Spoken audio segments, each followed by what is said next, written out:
कहते हैं कि हर शुक्रवार को एक फिल्म रिलीज होती है और उसके साथ ही कई एक्टर्स के करियर बनते और बिगड़ते हैं।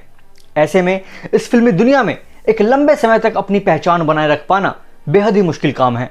अब सोचिए कि अगर करियर की शुरुआत में ही पहचान और शोहरत दोनों मिल जाएं, तो भला कौन ही इस ग्लैमर की दुनिया से अलग होना चाहेगा।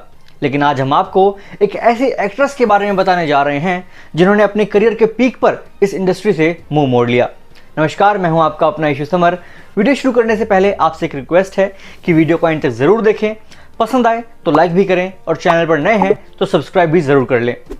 अपने आज के इस वीडियो में हम बात कर रहे हैं टार्जन गर्ल किमी कार्टर की। अबे, जाता है क्या बाहर? जाता हूं। बताओ साला, क्या टाइम आ गया है? लोग सड़क छोड़ के छत पे भागता है। भला की खूबसूरत, बोल्ड और बिंदास, नशीले नैनों वाली किमी ने ज़्यादा फिल्में तो नहीं की, लेकिन उनका छोटा सा करियर ही उन्हें यादगार बना गया। बहुत कम लोगों को ये पता होगा कि किमी का असली नाम नयनतारा काटकर था।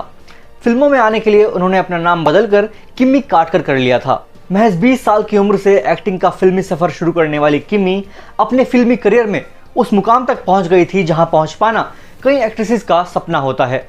किमी ने अपने करियर की शुरुआत 1985 में आई फिल्म पत्थर दिल से की थी। इस फिल्म में किमी का एक बेहद ही छोटा सा रोल था। अंकल, ये लड़का बहुत अच्छा प्लेयर है। इसके बाद इसी साल आई फिल्म एडवेंचर्स ऑफ टार्जन से किमी कार्टर को सही मायनों में पहचान मिली।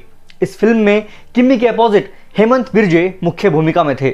फिल्म में किमी कार्टर ने जमकर बोल्ड सीन्स दिए थे, जिसकी बदौलत उनको रातों रात पॉपुलैरिटी मिल गई थी। इस फिल्म की रिलीज के बाद जहां हेमंत बिर्जे को इंडियन टार्जन का नाम मिला, वहीं किमी को लोग टार्जन गर्ल कहकर पुकारने लगे।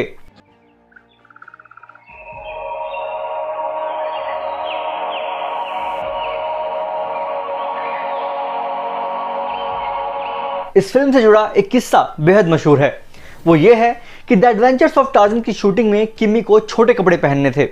कॉन्ट्रैक्ट की वजह से वो कुछ कर भी नहीं सकती थी। अब शूटिंग शुरू हुई और उन्हें एक ड्रेस दी गई जिसे उन्हें इनरवियर पहनकर पूल में उतरना था, लेकिन इसी दौरान उनकी ये ड्रेस स्लिप हो गई और मीडिया रिपोर्ट्स में ये दावा किया जाता है कि वो कैमरे पर ही न्यूड कैप्चर हो गई। इस सीन को हटाने के लिए किमी और उनकी मां ने डायरेक्टर बब्बर सुभाष से मिन्नतें की थी, लेकिन डायरेक्टर ने उसको रिलीज कर दिया। इस सीन से तहलका मच गया था। एडवेंचर्स ऑफ टार्जन के बाद किमी की झोली में कई सारी हिट फिल्में गिरी। इनमें खून का कर्ज, जैसी करनी वैसी भरनी, गैर कानूनी और मेरा लहू जैसी फिल्में शामिल हैं। 1991 में आई फिल्म हम किमी के करियर की सबसे बड़ी हिट फिल्म साबित हुई।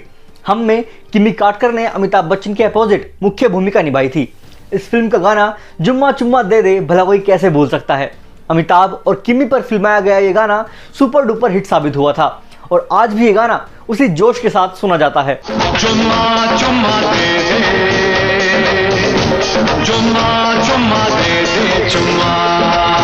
बताया जाता है कि किमी को फिल्म हम के बाद कई फिल्मों के ऑफर मिले थे, लेकिन तभी 1992 में उन्होंने शादी करने का फैसला कर लिया। किमी की आखिरी फिल्म थी 1992 में आई फिल्म हमला।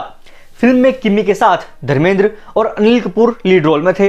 अनिल कपूर से याद आया, अगर आप खूबसूरत हो, कामयाब एक्ट्रेस हो, तो आपका नाम अफेयर से जुड़ना तो आम बात है। किमी कार्टर का नाम अनिल कपूर के साथ भी जोड़ा गया था।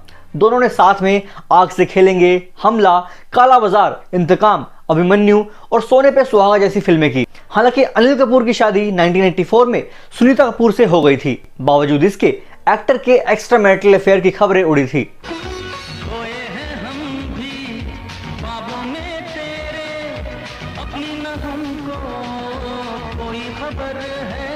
कहा जाता है कि अनिल कपूर की बीवी सुनीता ने शुरू में इन खबरों को इग्नोर किया था, लेकिन एक दिन वो अचानक ही पति अनिल कपूर की किसी फिल्म की शूटिंग के सेट पर पहुंच गई थी। उस समय अनिल कपूर अपनी को एक्ट्रेस किमी कार्टर के साथ शूटिंग कर रहे थे। एक बात बताइए, आप इतनी बड़ी होकर भी नंगी नहाती हैं? शर्म नहीं आती? क्यों? तू कपड़े पहन कर नहाता है क्या? मीडिया रिपोर्ट्स की माने तो उस समय किमी कार्टर और अनिल कपूर को कोजी हालत में देखकर एक्टर की पत्नी सुनीता बहुत गुस्सा हो गई थी। सुनीता कपूर तुरंत अपने बच्चों को लेकर अनिल कपूर का घर छोड़कर अपनी मां के घर चली गई थी। सुनीता को इस तरह गुस्से में देखकर अनिल ने उन्हें खूब मनाया था और उन्हें इस वादे पर घर वापस लाए थे कि वो अब किमी कार्टर के साथ कोई रिलेशनशिप नहीं रखेंगे और पूरी तरह से सुधर जाएंगे। वहीं इसके बाद अनिल ने किमी के साथ कोई भी फिल्म नहीं की थी और फिल्म हमला के बाद किमी ने भी आगे कोई और फिल्म नहीं की। बहुत कम ही लोग ये बात जानते हैं कि किमी काटकर ने यश चोपड़ा की फिल्म परंपरा को करने से भी मना कर दिया था। ये उन्होंने निजी कारणों से किया था। इसके बाद बाहुबली फेम राम्या कृष्णन ने इस फिल्म को किया था। इसी साल उन्होंने बॉलीवुड के जाने माने photographer filmmaker Shantanu Shourie से शादी करके फिल्मी दुनिया को अलविदा कह दिया। लेकिन कहा यह भी जाता है कि किमी को फिल्म इंडस्ट्री का रवैया पसंद नहीं था। उन्होंने बॉलीवुड को अलविदा कहने से पहले कहा था, मैं फिल्म इंडस्ट्री से परेशान होकर जा रही हूं और एक्टिंग से ऊब चुकी हूं। एक्ट्रेस ने फिल्म इंडस्ट्री में एक्ट्रेस के साथ होने वाले शोषण पर भी सवाल उठाए थे। किमी ने यह भी कहा था, एक पितृसत्तात्मक समाज में फीमेल कलाकार के मुकाबले मेल एक्ट्रेस को तरजीह दिए जाने से उन्हें जलन होने लगी है और इसी वजह से वो बॉलीवुड को अलविदा कह रही हैं। साल 2009 में हेराल्ड गोवा को दिए एक इंटरव्यू में किमी ने बताया था, मुझे लगता है मैंने सही समय पर इंडस्ट्री छोड़ी थी। हम में अमित के साथ एक्टिंग करने के बाद मेरे पास और क्या बचा था करने के लिए। मैं 17 साल से मॉडलिंग कर रही थी। 10 से 11 साल लगातार काम करने के लिए मुझे सेटल होना था। हर कोई हैरान था। हम के बाद मेरे पास अमित के साथ फिल्मों के ऑफर आने लगे थे, लेकिन जब मैंने शांतनु को हाँ कहा तो इस चैप्टर को बंद कर दिया। इनफैक्ट अपने इस फैसले की वजह से मुझे बहुत सारी साइनिंग अमाउंट लौटानी पड़ी थी। कहते हैं कि शादी के बाद उन्होंने पूरा समय परिवार को देना ठीक समझा। कुछ समय बाद ही वो एक बेटे की मां भी बन गई।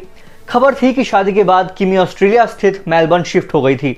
कुछ रिपोर्ट्स के मुताबिक किमी अब गोवा में अपने परिवार के साथ रहती हैं। तो हमारी आज की कहानी में बस इतना ही। वीडियो पसंद आया हो तो लाइक ज़रूर करें। आपको वीडियो कैसा लगा हमें कमेंट कर ज़रूर बताएं और ऐसे और मज़ेदार वीडियोज़ के लिए इस चैनल को भी सब्सक्राइब ज़रूर कर लें। मैं मिलता हूँ आपसे किसी और कहानी के साथ। तब तक के लिए बाय बाय।